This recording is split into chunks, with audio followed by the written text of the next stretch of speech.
So this week's video is going to be about making a chicken and dumplings. Folks, it's good old-fashioned home cooking time, and this is a big pot of delicious right here. Today I'm going to be making chicken and dumplings. Now, I've had a lot of my viewers request that I do a chicken and dumplings recipe. I've had my friends requesting this. I've had co-workers requesting this. So today I give you chicken and dumplings. Now, I kind of looked at this from multiple angles and how I wanted to present a really good chicken and dumplings recipe. Do I want to do something just really homespun, very earthy, very back to the farm as it was? Or do I want to get a little bit fancy with it? Well, believe it or not, we're going to do a little of both. This is an old-fashioned recipe, okay, and it predates me, and I believe it predates my mother. It was being made on the farm when she was born, and so it's a really good recipe, and it is a great use of ingredients. We're going to use up the entirety of a chicken. We're going to produce fabulous flavors. I've got herbs that go in this. I have spice that goes into this. We've got a whole variety of vegetables that are going to become a part of this dish. And folks, when it's all said and done, we're going to do a very special topping for our chicken and dumplings. Kind of a neat way of serving it up. Now, something else I want to mention before we get in the kitchen and I show you all of our ingredients. I have started to put out the merchandise for Texas Cooking Today on my website, which is S.A.Trotter.com, and that's S-A-T-R-O-T-T-E-R.com. And the cap is the first in that line. Also, I am wearing a shirt that's part of that website too. This is one of the men's apparel that I put out. If you decide you want one of these shirts, they run a little bit tight, so order one size larger and you'll get the loose fit if you're used to a loose fit. Otherwise, it'll fit you nice and snug. Now, if you would, let's get into the kitchen with me and let's take a look at our ingredients, and we're going to get busy making the most magnificent tasting chicken and dumplings. Come on. Folks, today it starts with the chicken. I can't really say how big of a chicken I got. I just got a large chicken, okay, a large roasting chicken. Put it in your pot, fill it with hot water, and slow cook it until the meat falls off the bone. The other items that we're going to be using today are carrots, poblanos, jalapenos, shallots, and you can also use onion here, red onion, white, yellow, whatever you prefer. I have some thyme. You can use dry thyme as well. I have rosemary. I'm using dry here. We have some garlic. We'll be using that. Salt, black pepper, white wine, and some cornstarch. Now, this has nothing to do with the dumplings, okay? And the dumplings are a separate recipe. We'll get into those ingredients in a little while. But for now, we need to start cooking that chicken. Until it's cooked, none of the rest of this does us any good. The first part of this is pretty simple. We just have to get water on the chicken, and I'm going to put enough water to completely cover this chicken, so I need more in here right now, a couple of cups more at least. I'm going to put a high flame under this until it comes up to a boil. Don't worry, some of that water is going to cook off. That was a total of a half a gallon of water we added, 2 quarts. So what I need to do now is give this plenty of time to cook, and I'm going to go ahead and add in my spice and herbs right now. Now folks, when it comes to putting in the spices and your herbs, it's not that tough. I have removed the paper from my garlic. I'm just going to simply crush.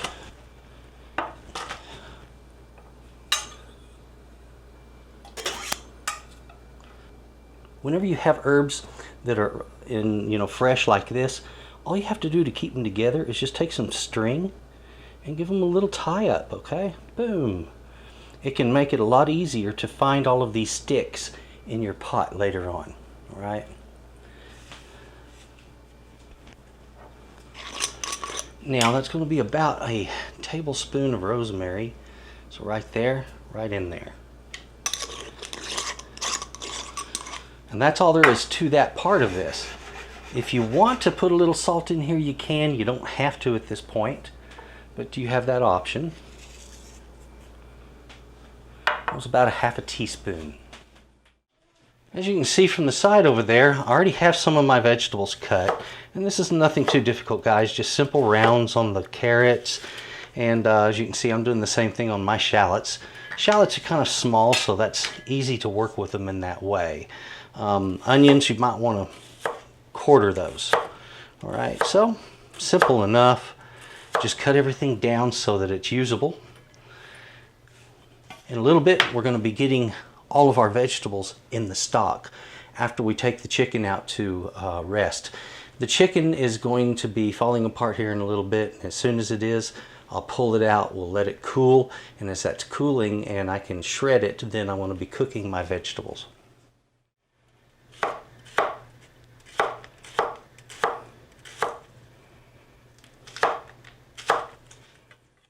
Meat's pulling back from the bone, look at that. That's what we're looking for right there. So I can take and pull this whole carcass out and it'll probably come apart on me, so just be prepared for that if that happens to you. See there? Quite expected. And you may have to use a slotted spoon to fish out all of your meat. Now, in the event that you're a purist or anything like that, and you really want to have a very good, clear stock, then what you need to do is what I'm about to do here. I'm going to run my stock through a strainer, okay? Plain and simple. Remember that is boiling hot liquid, so pour it away from you, okay guys, like I'm doing here. There we go. Pot back. And right back into it.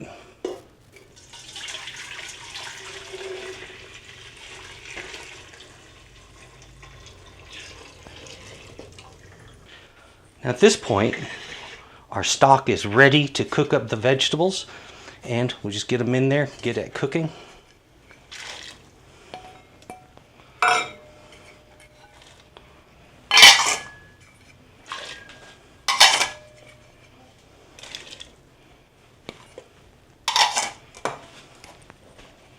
Folks, that's not that tough, is it?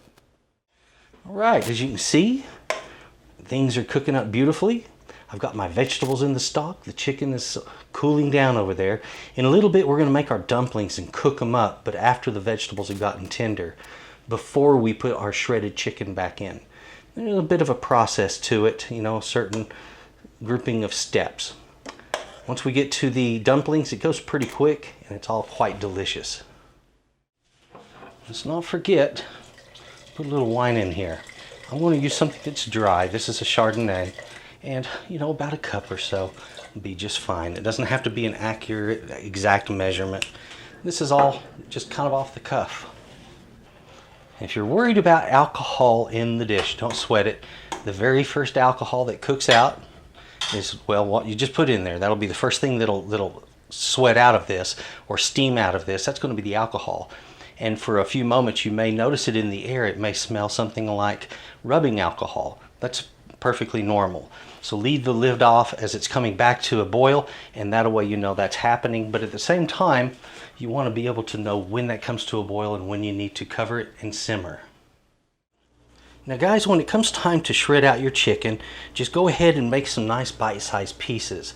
Have a separate bowl for your bones or cartilage, skin, whatever you don't want down in the actual chicken and dumplings itself. And then just go through the entire thing piece by piece.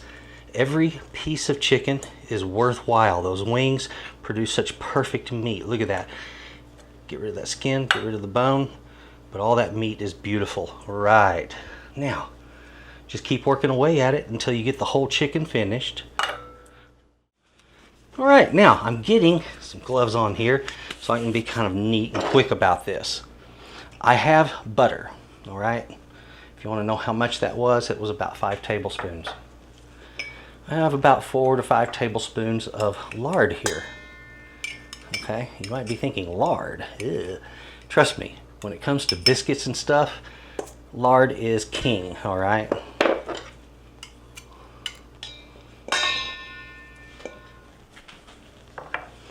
And something I really should have stirred in beforehand, which is my salt and my baking powder. That won't matter I'm about to give it a good stir right now. Right, like that, okay? Now, I'm going to take all of that butter and the lard and cut it in. And that's where we literally, if you've never heard that term before, we use a pastry blender and we cut the fat into smaller pieces. And the idea there is to give little tiny chunks of fat running throughout the dough. And that when melted, if it was a baked biscuit, would help the biscuit to become more flaky and rise up. And be also more buttery. It has more flavor that way. So when I cut my fat in on something like this, I'm looking for little pieces of fat about the size of large peas, okay? Or maybe you could say the size of a pinto bean or a black bean. There you go. Now you can still use that pastry blender if you want to finish this job out, meaning you can finish the mixing in with the milk.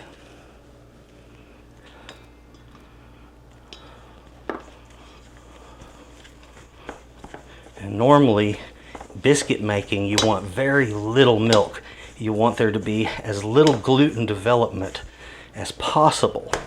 However, when it comes to dumpling biscuits, it doesn't hurt to have a little more gluten structure going on.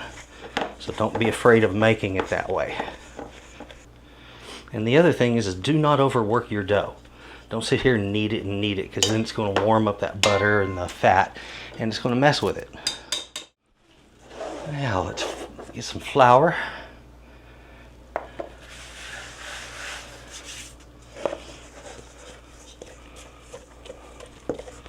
Yeah, this is rather sticky dough at this point. And what I'm doing is just trying to gather up any extra ingredients in the bowl. That's the reason I'm going around it.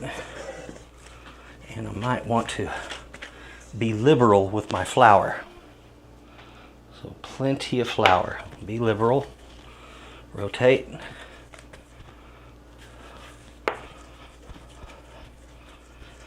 Now, at some point, if you want to use a rolling pin for this, that's perfectly suitable, quite acceptable.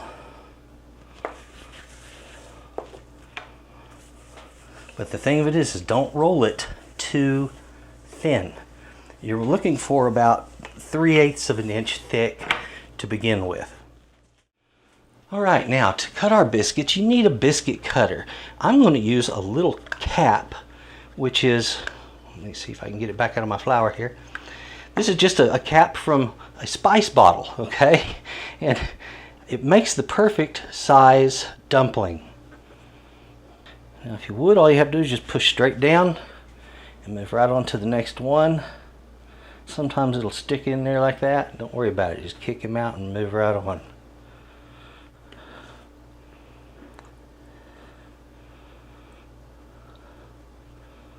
I try not to push too hard, and that way it doesn't get pulled up into the cap. And you know, if one or two of them comes out just slightly imperfect, the world will still be fine, folks. It will not tip up off of its axis, all right? So don't worry about everything being absolutely perfect in cooking. It doesn't have to be. And the important thing here is keep these things as cool as possible until you cook them. Cold dumplings are good at first. And right now they feel cold to me because my milk was cold, my butter was real cold, everything was icebox temperature, which is exactly what you're looking for if you're making a good biscuit dough. Now folks, I have my biscuits all made and cut out over here, and they're ready to go. I have this and I've brought it up to a good vigorous boil. Now I don't want that to be as intense of a boil, so I can take it down just a little bit. I do need it to boil when I'm cooking my dumplings, but I don't need it to be just outlandish. And then I need a place to put the dumplings after they cook, so have you a little baking sheet to the side. That way you don't have to crowd your pan as you're cooking these. We're going to cook about 10 at a time, maybe a little more. And it takes 10 minutes for your dumpling to cook. As it cooks, it's going to puff up, but also it's going to thicken that liquid a little. 2, 4. You can see them getting thick. And what I do is just make sure they're not stuck together, and that's all. nothing more. They can cook flat or turned sideways, either way. A little tidbit that you don't get from most folks. When you're cooking these, do not put the lid on here. Don't steam them. If you do, they overcook, they get too soft on top, and they just kind of come apart on you. What we're looking for is to get the biscuit to rise, to cook the majority of the way, and then I can pull them out, let them firm up, and we can move on to our next step. And that next step is going to be thickening this, putting the chicken in there, and seasoning it out. Once it's all perfect, I'm going to line another pan. We'll put these dumplings on top, and then we're going to cook it with some cheese just to melt over the top of it. All right, it has been about 10 minutes, so I will pull my dumplings out one at a time, and I just want to set them aside over here. All right, now I've got the dumplings out. Chicken is going back in. That's a lot of chicken, isn't it? Okay, here's the thing. Why don't we thicken this beforehand? Well, it's simple, guys. All of these different things that we've just done to it are going to affect the total consistency of this liquid. And as a result, we don't want to make it too thick. So we do the thickening with the cornstarch at the very end. Right now that I have my chicken in here, see what I mean? It really takes up this whole pot. And so even though it's quite thin on the existing liquid still, it's thicker than it was a little bit ago. Now I'll add my black pepper. If you want, go up to a couple of teaspoons of black pepper if you want. I like plenty in mine. I won't lie. Add about another teaspoon of salt there. Stir that in. And I'm bringing this up in temperature. I have a medium-high heat underneath it, so it'll come up in temperature real quick. So, our thickener, let's take a look at that. Now, when you're using cornstarch, you need a cold liquid to first mix it into. And I'm going to use, that looks like a couple of tablespoons there, doesn't it? Maybe 3 tablespoons or more. And I have here, there's not a lot of liquid, it's about 2/3 of a cup of white wine. The same wine that I poured in there earlier. And that way I get a good flavor. I'm not just adding water to it this way. It takes a moment for your cornstarch to dissolve. So if you'll see a little there, it's not a problem. Just give it a minute, it will dissolve, guys. It does need to be said, go ahead and preheat your oven to 400 degrees, because our next step, we're just going to be basically toasting off the cheese on top. It won't be in there very long. Now, while I'm stirring, add in my cornstarch. I'm adding in only about half of it. We'll give this a moment to thicken up. If it's as thick as I want it, that's good, and if not, I can add a little more and make it a little thicker. As we do with all dishes, you don't know what your seasoning is like until you taste what you have in the pot. Get a little spoon, taste it, and know what you're doing. A little more salt is totally needed. A little more black pepper will be enjoyed. Anytime you can avoid pouring a lot of heavy liquid like this, do so, okay? It's really best to avoid a large pour. Transfer as much as you can with a ladle or something like this. It may slow it down just a little bit, but folks, it makes it a whole lot safer. All right? So now I have transferred all of that. I'm going to start laying in my dumplings. Now these, you've got a lot of them, so you might want to overlap just a little bit as you go around your pan. We're getting near the end. Got those dumplings down in there. Now I'm putting Parmesan cheese over the top. The oven is preheated. I'm making a little mess down here too.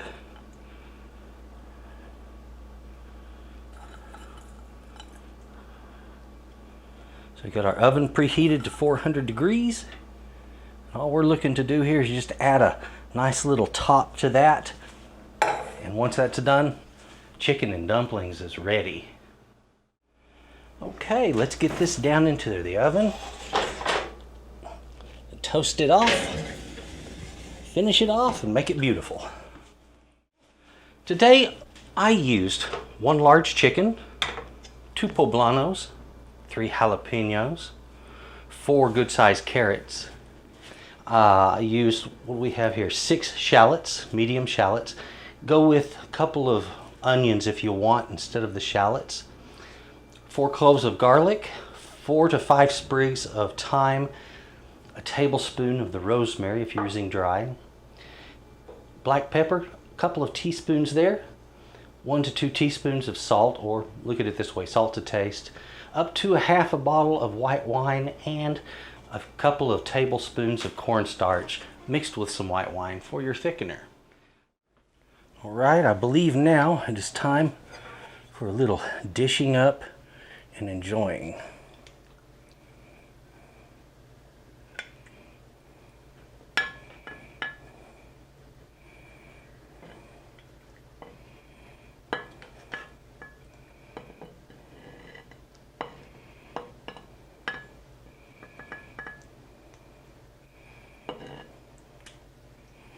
That looks just downright delicious.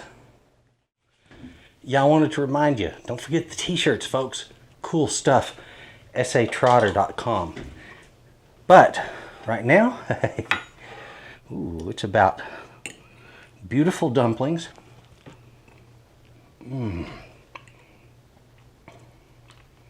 Oh yeah. Folks, the flavors. Never again a bland chicken and dumplings. This is fantastic. The flavors pop. It's just, you know, you get that wine in there, it brings out that chicken flavor, it brings out the flavor of the vegetables. Everything is fantastic. And this is one that you definitely want to try. Thank you very much for watching. If you would, take a look. Texas Cooking Today. Also, if you would, take a look at my website, S.A.Trotter.com. We got the caps on sale now. I'll be bringing these down in price, and also the shirts are on sale now. If you would take a look at that, there's also prints, plenty of stuff there. Folks, thank you very much, and please have a good evening and enjoy your chicken and dumplings. Heck yeah.